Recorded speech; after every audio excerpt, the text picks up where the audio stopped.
Okay. Not that hot to start. All All right. right. Let's see. All right, preach. All right. What is something that you're looking forward to the most in this next season?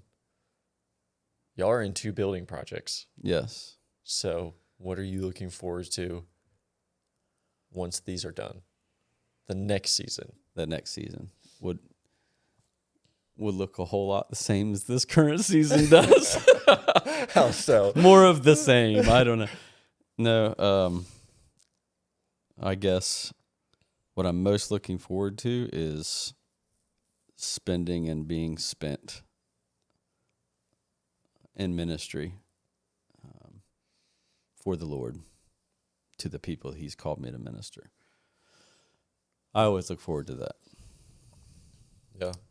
So that How's fleshes out in a lot of different ways. Yeah. Maybe that's what you're looking for, a more targeted answer, but I think you've known me long enough. It's like whatever God wants me to do today, that's what I want to do. And as long as I'm serving the Lord and reaching the lost and helping build up believers, Yeah. I'm all for it. And I want every season to look like that in some way.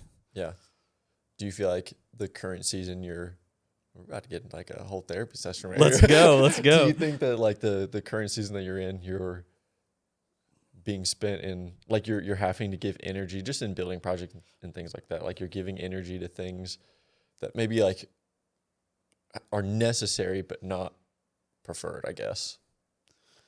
Yes, but I would say it's not as all-consuming now because I've learned how to not let it be all-consuming. Yeah. The last season, the last project that we were in, it was pretty consuming. Yeah. It took most of me. Yeah. And this go around, and even the project that we're sitting in right now, like beginning with this one and then the one we're currently working on, the Lord really helped me to, it's not all on you. It's not all on me.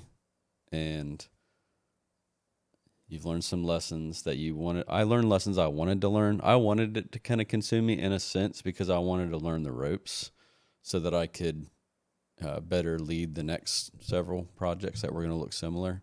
Yeah. And so I'm thankful for that, but we have to learn lessons in our life and grow and be able to multiply in some kind of ways. So yeah, we're in the Forge right now, which is like your guys' youth center. yeah, Youth wing. like a Is youth that- campus. is that- Yeah. Yeah. And then you guys also have a kids wing going on. Mm-hmm. Over on like the main campus side. Yeah. Yeah. So when you're thinking of like next chapter, where I'm thinking of next chapter, I'm thinking of the next chapter isn't, hey guys, we built a kids building. It's what ministry can propel in that facility with that tool that we have now, and how can we leverage that to impact, say in this scenario, more kids, and even just more than kids, there are a couple spaces for adults to be able to grow in different ways too. Yeah, that's cool. So I'm looking forward to that. That's awesome. What season are you in?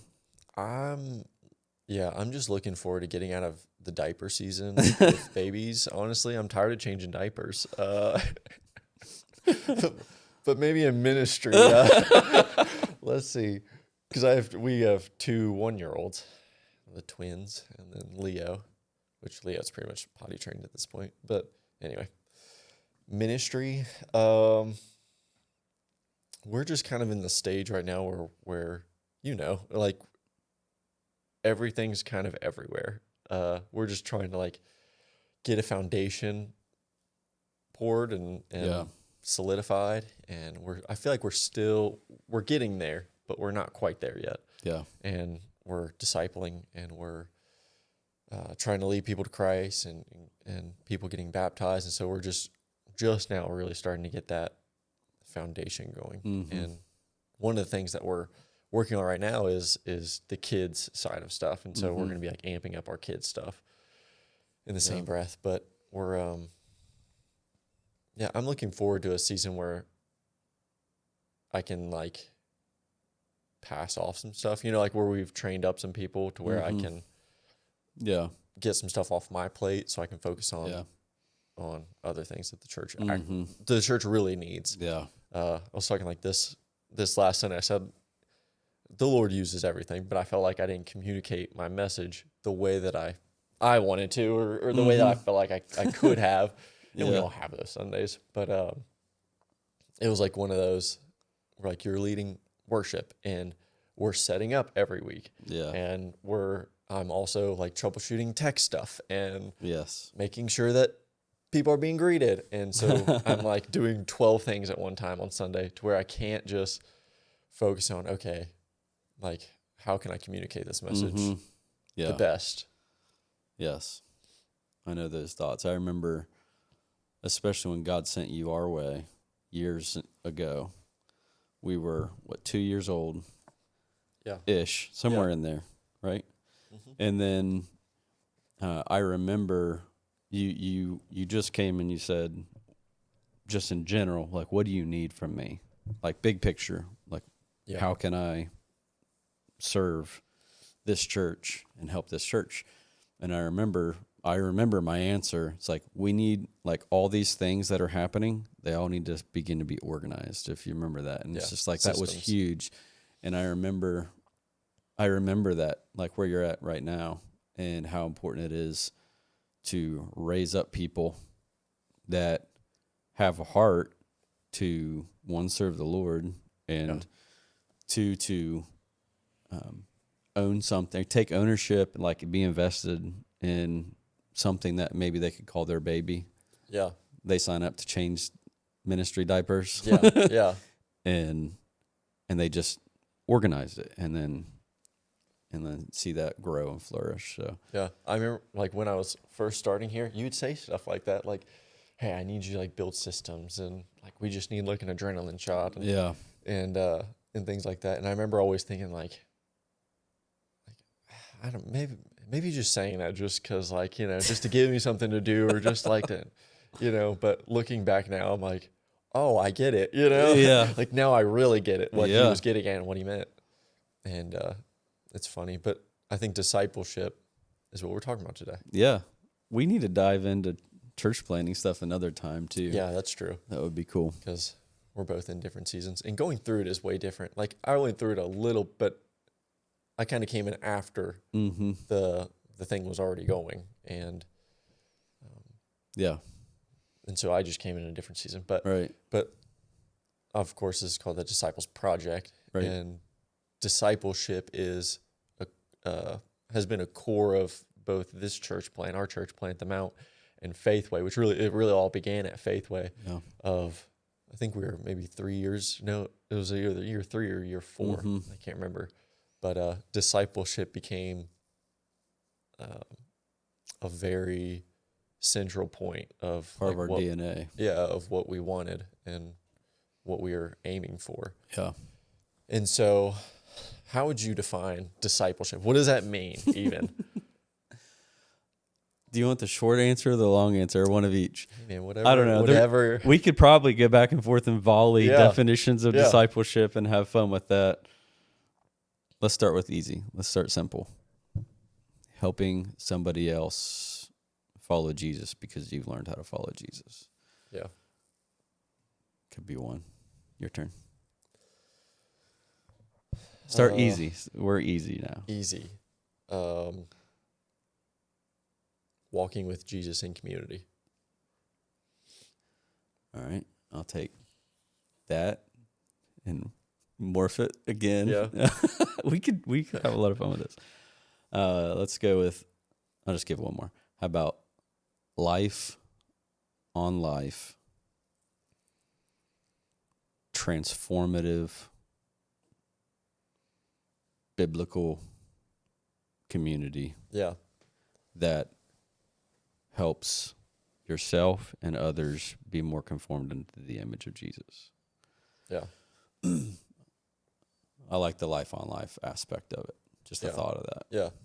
I think maybe we can start even a little bit, break it down even a little more. Like, what for you, or even like, what does the scriptures say? Like, what does it mean to be a disciple? Not even necessarily to disciple somebody else, Yeah.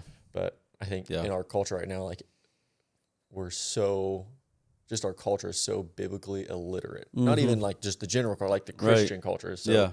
illiterate. Like, so what does it mean to Yeah. even be a disciple? Yeah.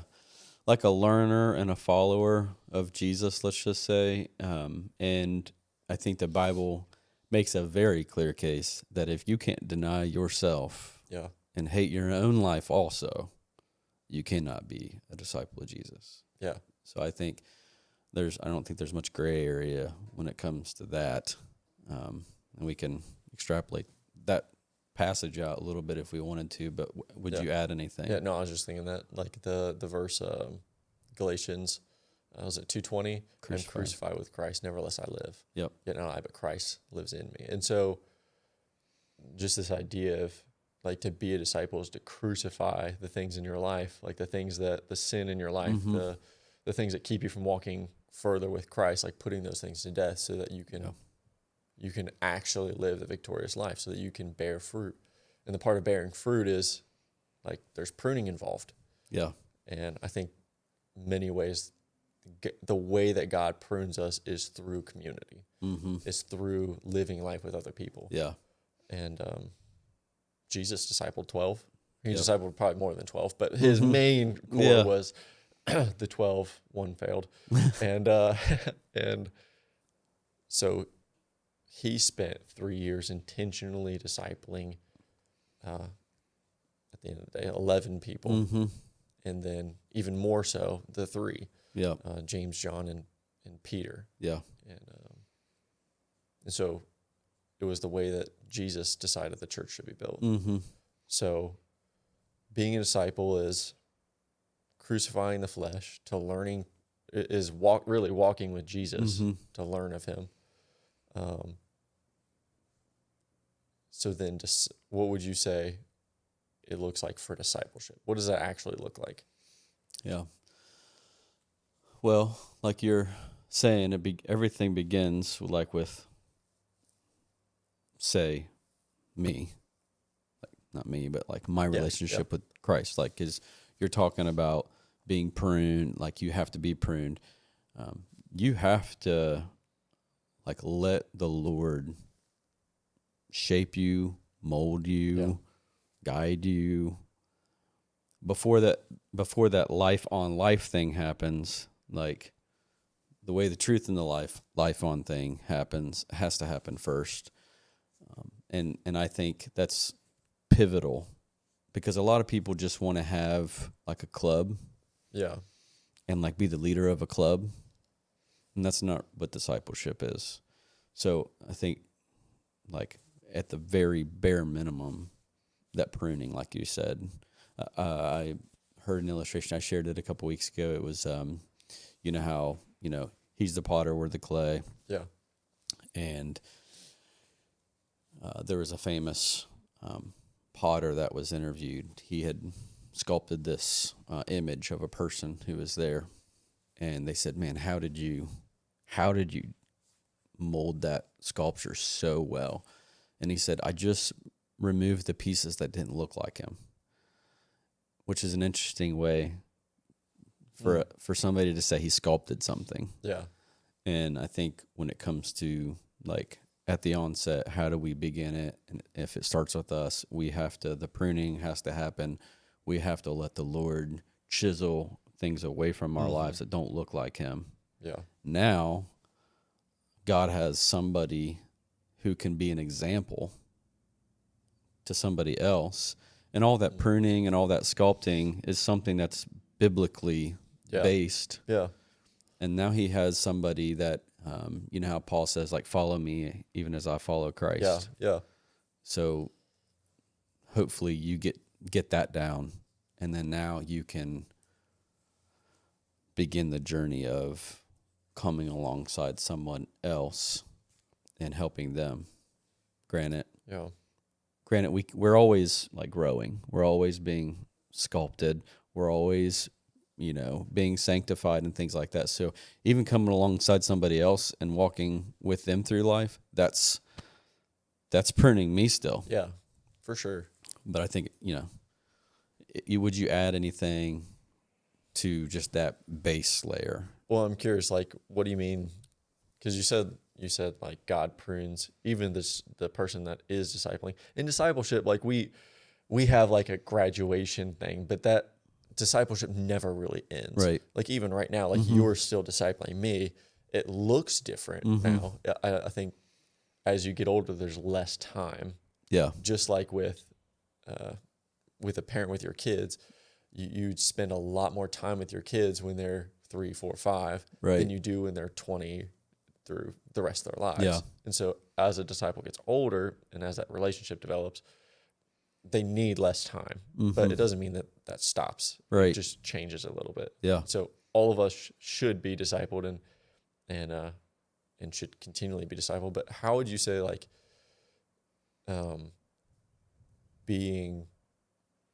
how are you being pruned when you're discipling somebody else? Like in what ways?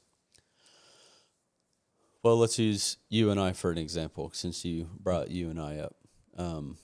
One of the things that two people do together is there's just this built-in accountability Yeah. that is just there. I think that's one of like God's secret sauces to like why he wanted to set it up this way. There's this accountability where I know I need to pour into somebody else. That means I need to be filled. So God continually prunes, say, my discipline in prayer, or my discipline in study, or my discipline in how I act. So like if I'm discipling somebody, they're watching me, how I respond to different things, a lot of different things. And that you can lose a testimony real quick by flying off the handle here and there and do a lot of damage. Yeah. So there's that responsibility to behave the right way, especially when somebody is so close to you. Yeah. I don't know if that ain't partly that's part. I guess we could go back and forth on this one. So like, what would you say? How does it shape the discipler? Yeah, I think it's a sanctifying process. Like it's easy. It's much easier to like not disciple people, because you get involved in their mess. And my initial reaction can be like frustration. Like, why are we back on this? Like, why are we still dealing with the same thing? Like, let's just move on. Yeah. Let's just get better. Let's just like, we're kind of spinning the wheels in some areas, but it's sanctifying in that, like, I do the same thing to God. And so like, I have to learn patience. I have to learn to be long suffering like God, And so when we're discipling people, it sanctifies us to make us look more like God in a lot of different ways that we would never experience had we not discipled somebody. Yeah. Like the long suffering, like being patient, like being loving, even when they're not being. And I just don't think you get those things. Yeah. If you're not, you can get them in some ways, but not to the depth of discipling, And so you were talking about like the chiseling, and I was looking for this verse. I know it's in Thessalonians. I cannot for the life of me find it. And I just taught it the other day, so shame on me. It's somewhere in here. And maybe it was Corinthians. No, I'm pretty sure it's right here. Both faithful, God, keep your confidence, touching. Community brethren. Well, anyway, I can't find it. But Paul talks about being an ensample. Like they know what kind of manner of man he was among them for their sakes. Yeah. He was an ensample among them. And that word ensample literally means a stone with a marking. It means a statue. So they were to model their lives on the way that Paul was living, because Paul was was was modeling his life after Christ. Mm-hmm. And so as we model our lives after Christ, it's okay for other people to look at us and be like, man, they're just loving, they're joyful. Like, Yeah. I want those things, because not because they're good, not because you're good, but Right. because they see Christ in you, Mm-hmm. and they see the fruits of the Spirit. And so Yeah. like, they want those things Yeah.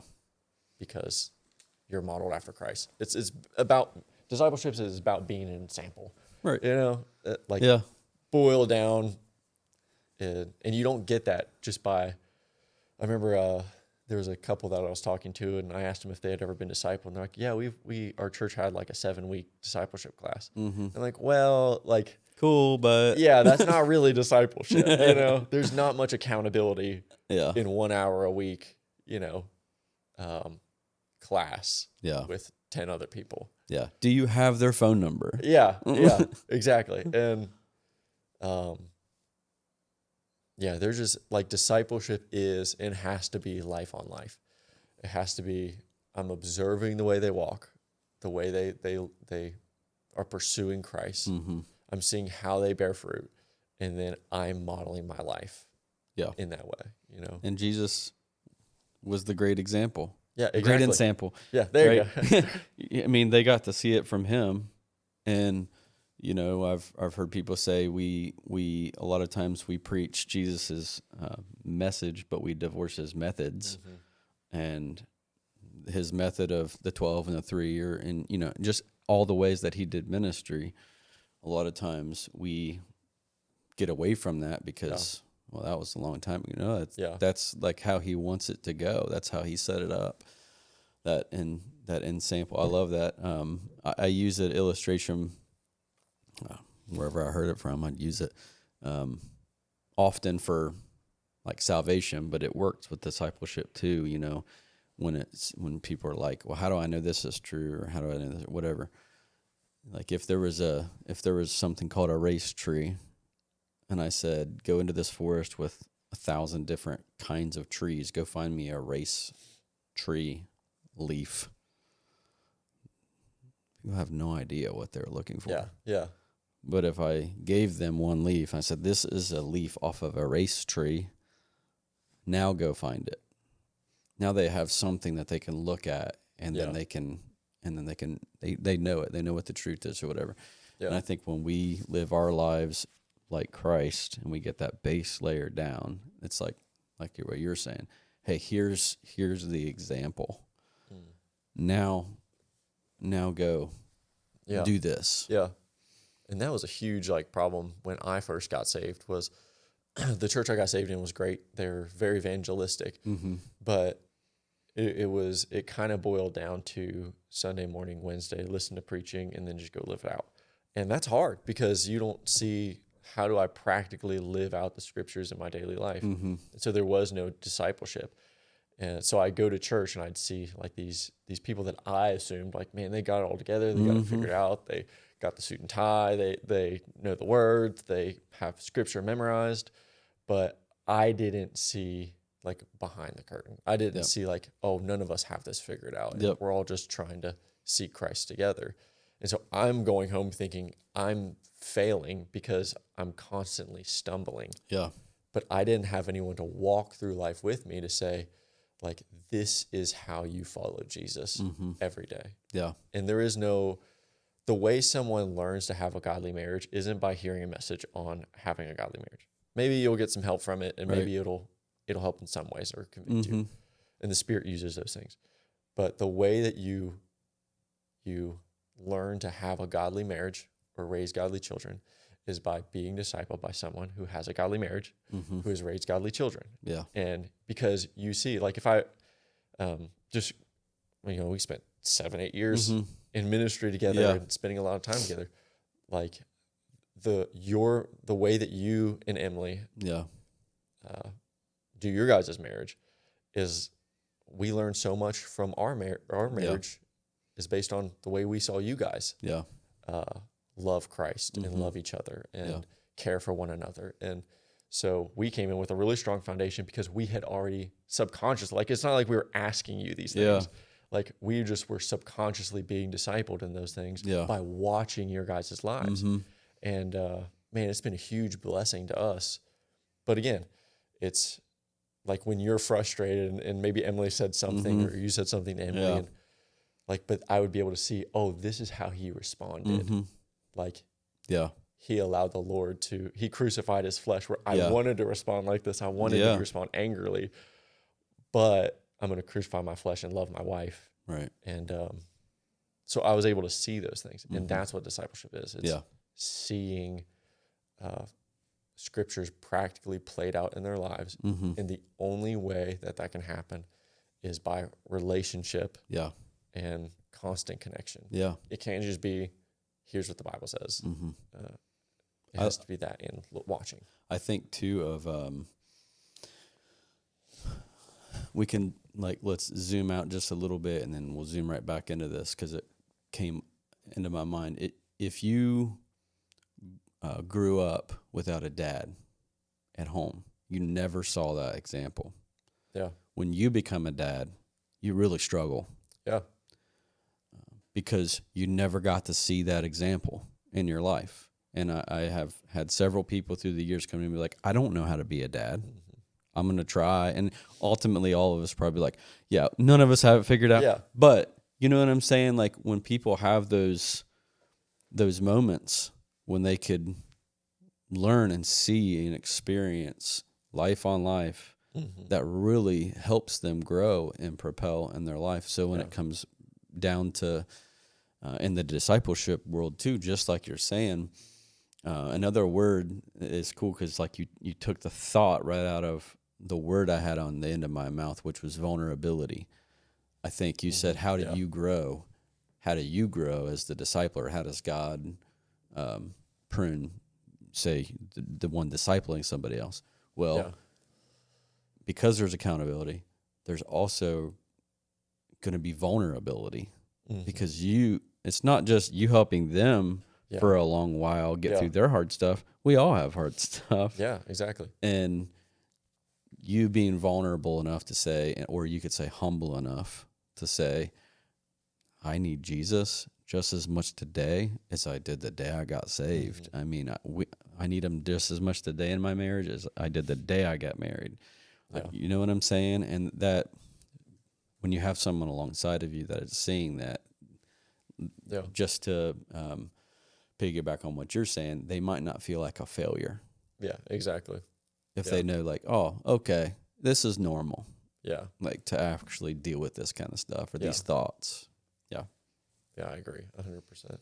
So let's talk, I think maybe to help, let's talk about, so discipling is living life with one another, learning to really be sanctified. And of course there's teaching and all of that, like teaching out of the scriptures and learning doctrine and things like that. But maybe we can talk a lot about a little practical.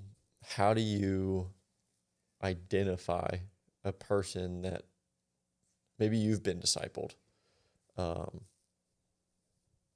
Actually, maybe we should talk about that first. Maybe you need to be discipled. Okay. They've never been discipled before. So it's Christian, never been discipled. Maybe they're in a church right now that doesn't have, we call it a program, but that doesn't have like a structure for the discipleship. Like how can they find someone to disciple them?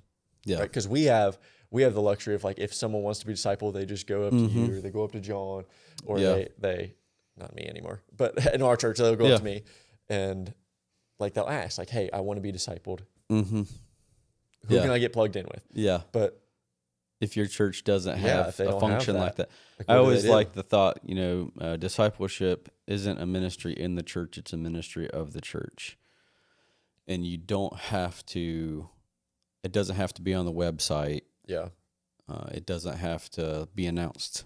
Yeah. From the pulpit. Like if you want to be discipled, if that's the scenario we're coming in at, I would just find somebody that you can look at and be like, that looks like a good example. Yeah. That person looks like they're following God. And I mean, you could be dead wrong. They could be, but and you're king of this. Hey, do you want to do a Bible study with me? if you're coming out of a place that doesn't have anything like this going on, Yeah. I don't think you need to reinvent some kind of wheel. Just go ask somebody, hey, do you want to study the Bible with me? You don't have to put a end date on it. You don't have to put a week. Yeah, You don't have to put a exactly. timer on it, and just see what it turns into. You know, Yeah. this person might be God's greatest gift to your Christian life Yeah. for your whole life. Yeah. Where you could learn like, oh, that guy needs disciple. Yeah. Yeah. But yeah. either way, I mean, like I guess I'm coming in with the thoughts like you were saying, like the church doesn't do anything. Yeah. They don't talk about it. That's what I would do. Yeah. 'Cause in most churches in our community, like, aren't discipling, or they'll call it discipleship, but it's really, like a class, you know? And, yeah, I think the first thing is like just pray. Like, you just need to pray that God brings someone to you. Yeah. And it might not look like someone that you think, you know, Yeah. like it might not be like this disciple that you have in your mind, like the pastor, or like just find someone, like you're saying, who's godly, who are showing the fruits of the Spirit. Yeah. And be open, be like, hey, I'm looking to be, I want someone to teach me how to walk with Christ. And, Yeah. like, will you help me? You know, I think most people would be open to that. For sure. And maybe just try to, start with just go get lunch together or something, or go get coffee with each other, or meet up after work or something, or just maybe you would just, hey, will you start praying with me after church for a few weeks? Yeah. It can start small, Yeah, like small, just start a relationship. But I would obviously pray. And then one of the things I'd be looking for, if I was praying that God would give me somebody to disciple me, I'd be looking for certain disciplines. I'd be looking for faithfulness in certain degrees. They have to be bearing fruit. Right. And maybe if you're a newer Christian, like, you might not be able to identify those a whole lot, but I'd say through their walk, the Lord will help them. You see things you can't see. And when you're praying, I think we underestimate prayer so much. Like, if you're really praying and you're seeking the Lord, like he's not going to leave you hanging. Like, he'll bring someone to your life. I remember when I first surrendered my life, and this is really cool because God was working this out way before I even realized it, because I got saved when I was 14, but went through a period of just walking away from the Lord. But at 18, I really like surrendered my whole life to him and really started walking with him. Yeah. And the week that I really gave my whole life to God, that same week I saw you up on the stage, like giving a testimony about starting the church. And man, there was just like I could tell that you had fruit. I could tell that you loved the Lord. And I remember thinking, like, man, Lord, would that guy become my mentor? I didn't have the words for like discipleship. That wasn't even like a thing. Right. Yeah. Then or it was just starting to get started. But what I was asking God for was like, hey, God, would you give me a disciple? And God is faithful to answer it. Yeah. You know, and he's faithful to bring those things. Yeah. If you're just seeking them. Yeah. And so then you said, hey, do you want to do a Bible study? Yeah.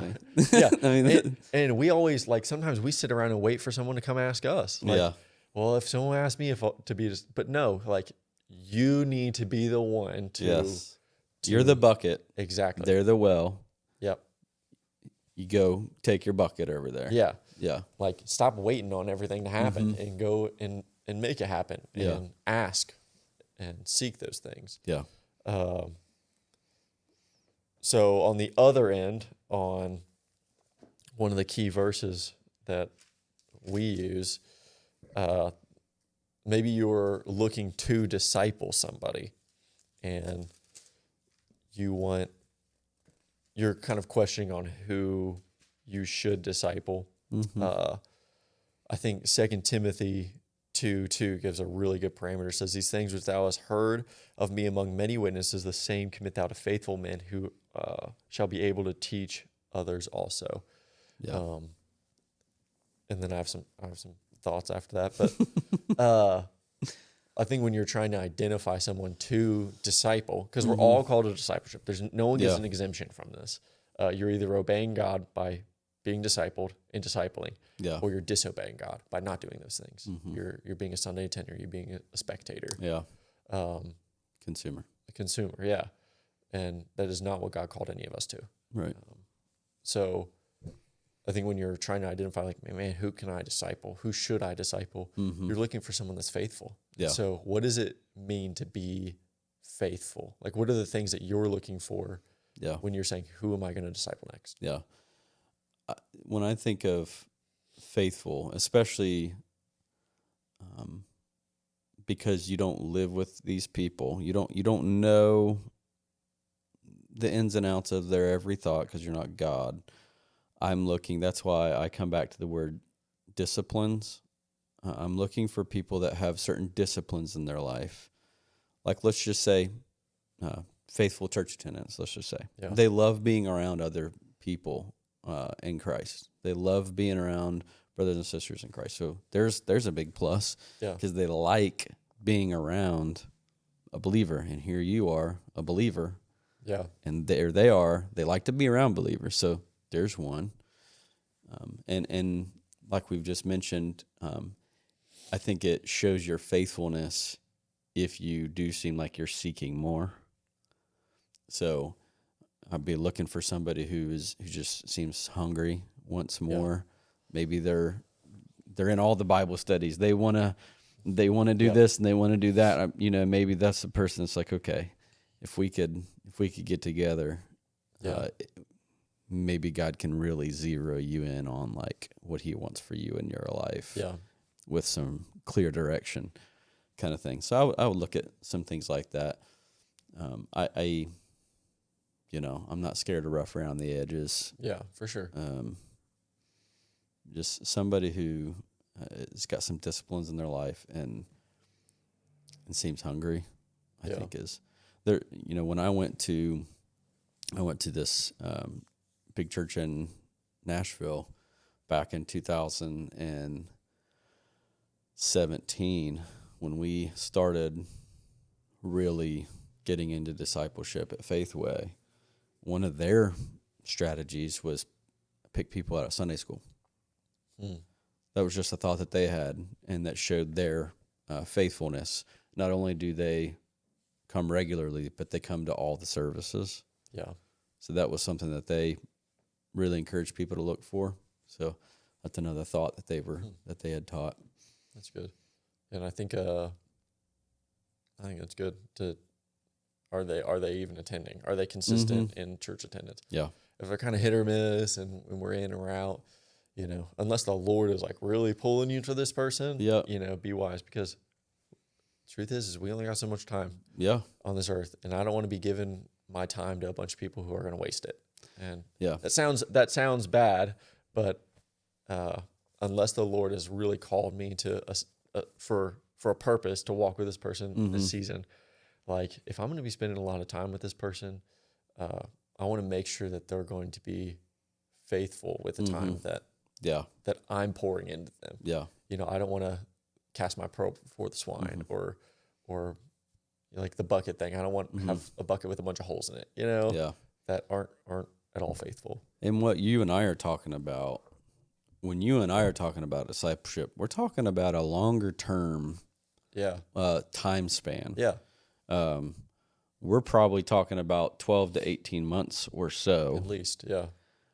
And so when you're saying, I just want to clarify that because some people, we haven't put that time on this yet. It's not like a 7-week. Yeah. It's a crock pot, not a microwave recipe. And so we if we're not careful, we'll commit ourselves to somebody who's not going to commit back to us. And then here we are, we've gone 5-6 weeks with somebody, and then they're gone. And we've all crashed and burned in that way too. Yeah. And we've learned that. Yeah. We've learned that. So like the other side of that is, God might have somebody on your heart as the discipler, but you need to try to figure out why they're on your heart. It might not be to disciple them now. It might be they need some seeds planted in their lives. They need some truth brought to their lives. They just really need just a booster of some kind just to get them going to that next stage in Yeah. their Christian walk where they can be seen as faithful, and then now they're ready. So, I mean, be prayerful. We talked about the other side, like, hey, if you want to be discipled, how do you find somebody to disciple you? But I think, and you said pray about it. Yeah. I think on the other side, because our time 100%. is so valuable, we need to be praying about who we need to be 100%, discipling yeah. too. And this is the same thing that you were saying earlier. Like it doesn't. I've been making this mistake, and we're gonna shift a little bit, but it doesn't have to be like upfront commitment of like I'm gonna do this for a year, 18 months right off the bat. It could be like, hey, let's go get coffee, and let's talk about the Lord, Yeah. or hey, let's go hang out Yeah. and study the scriptures a little bit. Like start small. And then see if they're faithful with a little bit that they're giving you. Yep. Or that you're giving them. And if they're faithful with that little stuff, if they're faithful with the coffee, if they're really interested and engaged, if that develops into more, then it's like, okay, the Lord is making clear that this is someone that is going to be faithful. Yeah. Let me extend like a formal, like, hey, the Lord has put you on my heart to disciple. Here's what it'll look like. Yeah. A year, 18 months. With the intent that what I'm going to do with you, you'll do with somebody else. And I think I've been jumping the gun too much to where it's like right off the bat, I'm like, hey man, you need to commit to a year and 18, and you need to be faithful and you need to, but like I haven't even really tested them to see if they'll be faithful with a little bit, you know? And, so, I mean, that's just like practical. So question. Why? This sounds like a big question. Yeah. You sat up and everything. Yeah. Because I have some thoughts. All right. I got some thoughts. But I want to hear what you think. Why are so many people, and you see this at Faithway, you see it at the Mount, you see it at any church you go to. Why are so many people so against or so reserved about being discipled? I feel like sometimes it's like I almost have to persuade people to be a disciple, to commit themselves to something that like the Bible is super clear. Like this is something that every believer is called to. Yeah. I would say the first thing that comes to mind is ignorance. If somebody is ignorant, is not like a demeaning term, it's just like they just don't know how valuable it is. So I think just from the get-go, maybe that's part of it. Because sometimes the discipler eats, sleeps, and breathes this stuff. We think about it every day of our life. Yeah. There's not a day of our lives where you and I don't think about somebody that we're discipling. Yeah. And what God wants us to say to them, or the next call we're going to make, or, the next time we're going to meet. And, we think about it every day of our life. And so I think a lot of times I might forget that they just don't know that this is amazing, that this is a beautiful thing. Yeah. Set aside, like the Bible tells us to do it. Like, so I don't think they realize how much value it'll add to their life. Yeah. And then I think maybe sometimes they're scared because they might think, you know so much more than I know. I'm going to be so embarrassed when we talk, and it's going to be known how little I know. Yeah, I've heard that one a lot. It's like, dude, it's going to be, I'm not trying to impress you with my knowledge, all right? Yes. And I know one of the people I'm discipling right now, I just remember when we first started meeting, I did the same thing that you just said. We just started meeting. Didn't put a time on it, and it was maybe 6 weeks in or something like that. He said something. I knew where I was wanting to go with it. Yeah. But he just said, man, I can't see this ending. And I'm like, I don't want it to end. So how about we commit to another year? Yeah. At least, and go from there. But I know, like, there was this, like, there is a wall that they have to break through with God's help to be vulnerable themselves. Yeah.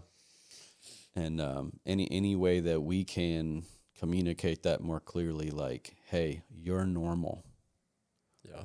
we all need discipled, Yeah, exactly. and it's okay. Bring all your questions, write all your questions down, and we'll go over your question, Yeah. whatever it may be. So I think that's maybe some of the reservation, ignorance, pride. Not being vulnerable, not humbling themselves would be pride, and like I don't want anybody to know how little I might know. Yeah. So Yeah. those are And the first two. You I said think, you had yeah, answers. I'm well, I not think gonna. that's dead on. And what I always tell people in our church is like, because that's been a big thing. Like, well, I don't know a lot about the Bible, but that's the point of discipleship. Right. It's like the whole point is you're coming into this, and I'm expecting that you don't know anything. Right. Like that's usually my expectation. Yeah. Usually when people come in and think they know everything are typically the ones that don't make it through Right. discipleship. Yeah. Um, that They was don't see the really need that for was it. really graceful. That was really charitable. Mine's not so much. Mine's not so much. I'm 100%. I agree with all those. I think that the reason that a lot of people don't get discipled or don't want to be discipled is because they don't want to be held accountable for what they're doing. I like my time. I like the way that I'm living my life. I don't want things to change, because if you are being discipled, it means that you're being held accountable. Mm-hmm. And with accountability comes correction. And none of us like correction. Like you said, we have pride. We have things where it's like, man, I just don't want people to speak into my life. Yeah. Because I know that they're going to tell me, like what Jesus said, if your eye offends you, pluck it out. Mm-hmm. If your arm offends you, cut it off. Yeah. It's like they might challenge you, like Paul did in Corinth, to say, if this thing is hindering your walk with Christ, you need to cut it off. Mm-hmm. And they know that. And like the Lord is convicting people about that. But when other people say it and acknowledge it in their lives, it's like, oh, like I actually need to do this thing. Yeah. And that's painful and it hurts. And all of us have pride, and none of us want to hear like this area of your life needs to go. Yeah. Jackie Hill Perry, she wrote a book called Gay Girl, Good God. Mm-hmm. And in it, she was being discipled. She was still single. She was new to faith. She was being discipled by this lady. And they were watching this movie on David and Goliath. And she said she felt like lust in her life was like this Goliath. And she felt like just so small compared to it, like something that she couldn't be. Yeah. And her discipler looked at her and said, Jackie, you think that lust is your biggest problem, but you have a whole lot of other things that are going on in your life that you're struggling with. You got pride. You have all these things. So it's more than just lust. But that was the biggest thing to her. Yeah. But she didn't see the other blind spots in her life that she needed to really overcome and cut off and die to. Yeah. And crucify the flesh. And none of us like to for someone to say, hey, this in your life needs to be put to death. This in your life needs to be crucified, because it's painful. We like our cozy little life where nobody keeps us accountable. And we love our sin. But when we're in community, and that's why community and discipleship is so important, because if we are not corrected, it's like what Paul was talking in Corinth, and we're going through a series in Corinthians. That's why I'm talking about it so much. But in Corinthians, he starts the letter off by encouraging them that God's not done with them. He says that God is faithful. Right before he gets into like, okay, you guys are divided. You guys struggle with fornication. You guys are taking the Lord's Supper wrong. Like you're doing all these things. But he starts it by saying, hey, God is faithful. And he's not done with you. Right. This is going to be hard. What I'm going to say is going to be rough, but like God's not done with you yet. Yeah. He's going to work this out. He's going to work through you. And like we have to have community in order to point out the areas that we need to work on. Yeah. And the areas that we need to put to death. And in that community, you think of, remember when Jesus said, how will the world know that you're mine? The love that you have for one another. Yeah. And like you see that in that community, in that biblical community within the church and discipleship. And I think for the person who's got reservations on being discipled, it needs to be clear in their mind too. It's not just, we don't want to come in and just start slashing up their life. Yeah. we love you. Exactly. Because we have God's love in us, and we want to share God's love with you. Yeah. And, and so I think too, like, just maybe they don't understand just the loving aspect of it, Exactly. Yeah. because love is eternal. Yeah. And maybe the churches though could do a better job when it comes to accountability, to have more of a love base in it too, and Yeah. not just a rigid judgmental attitude. Yeah. And then maybe that would maybe start dropping some of the walls just across the board that Yeah. like, and I know this is a broad thing I'm bringing up now, but hopefully, individual churches can be the type of church and communicate the type of, truth and love of God, where the people that go to that Yeah. church can see like, okay, I can bring this home with me. Yeah. It's not just here, Yeah. and grow, continually grow. And I like what you said. You said a lot of times they don't do it because they don't want to be held accountable. And I kind of like put a little pause there at the beginning, that they don't want to. yeah. People do what they want. Yeah. And I'd be praying, if you're like thinking about it, I'd be like praying like, Lord, give me that desire that I need to have according to your word. Yeah. Give me the desire. Yeah. And like Paul in that letter, he starts with the good things. He starts with, hey, God's faithful. He will perform what he has promised. Yeah. And in the goal of correction, the goal of accountability isn't just to wound. It's not to hurt, but it's like what God says, or what Jesus says, like he prunes, which is cutting something off, in order that you might have more fruit. Right. And so we're not just like, hey, you need to do that. You need to, no, but the goal is, like you're saying, love. Yeah. The goal is we want to see like the victorious Christian life. Yes. We want to see the fruits of the Spirit. Yep. But oftentimes the way that comes is through community, is through accountability, is through sometimes correction when things in our lives aren't what they should be. Yeah. And discipleship is the method by which God prunes us. Yeah. A lot of times. And that fruit, like, just to go on with that scripture you're quoting in John, it's not just fruit, but it's fruit that remains. Yeah, exactly. And so that's part of this, when we remain locked in with somebody life on life, and we're pouring into each other, and then there's fruit that can stay. Yeah. Because we're also like protecting this people. Maybe they've got fruit that's starting to grow in their life, and the stinging birds are swarming, and they want to tear that up. Yeah. And because they have us with them, like, we can help like keep the predators away, so that fruit can remain in their life, and then that has seed. And I always think too, like, when it comes to discipleship or the lack thereof, if you get saved and you never do what we're talking about and disciple somebody, you're going to go to heaven one day. For sure. Yeah. But there may be others that don't get to go to heaven because you didn't do what you were supposed to do. Yeah. And so if I'm discipling somebody, I think of somebody right now. I'm discipling this person, and he's like, I don't know what it is, but I feel like I have to tell my coworker about God. Yeah, you do. Yeah. And you know what he's getting from me every week? Encouragement. Yeah. Yep.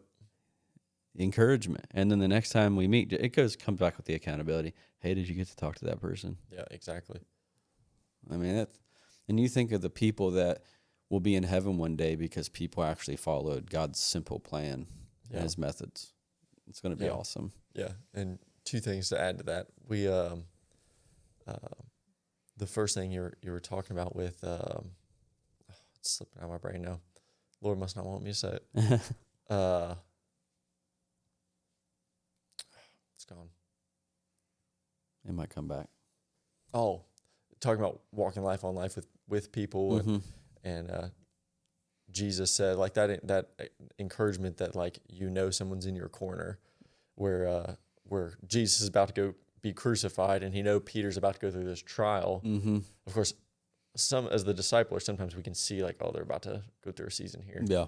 Like, let me pray for them more. But Jesus says, Satan hath desired to have you that he may sift you like wheat, but I prayed for you. Yeah. I mean, that's so powerful to know, Yeah. like, that it's encouraging to know that when I'm going through hard seasons, I have someone in my corner that's praying for me. Yeah. That has my back, that I'm struggling, but I have someone. Mm-hmm. And the Christian life is hard enough. Yeah. Let alone like struggling here and now. Yep. And then you mentioned like the fruit that abounds and like remains, that it's discipleship is applicable not just for eternity, but like rewards in heaven and people standing next to you, but it applies into the here and now, because Jesus says, I've come to give you life and come to give it to you more abundantly. Yeah. It means like right now. Right. It's not like when you get to heaven, it's like in this moment. Yeah. It's the fruit of the Spirit. Like Right. that I can have love, peace, joy. I can have all those things, not later, Yeah. but now. Yes. And those things happen when I walk through this life with another believer, Yes. or other believers. Yes. And I love Jude 1:2. It says, love and peace be multiplied. yeah, Well, what's the best way to see that happen in real life? Everybody might have a different answer for that, but I'd say this is part of it. yeah, Love being multiplied when you're walking alongside somebody that believes the same way, is reading and praying with you, is encouraging you, is keeping you sharp. Peace, it's just like, and that can happen in your life. Like the value, the people don't understand the value of how amazing it is exactly, to have in their life. exactly. So maybe people that are watching this need to just pray or just seek discipleship. I think it's one of the best things that someone could do, or be a part of. And I think if a pastor is looking to maybe start discipleship in their church, I think you're an awesome resource. Appreciate it. Faithway, and all that will be in the description, I guess. I'm looking at John behind the camera here. We're going to mention John a lot. But I think they should give you a call and get with you, and because Faithway has seen success in it, and it's been important. So thank you. It's been good to talk about discipleship with you. Okay, bye. Okay, bye. I don't know how to end it. I don't either. Oh, that's great.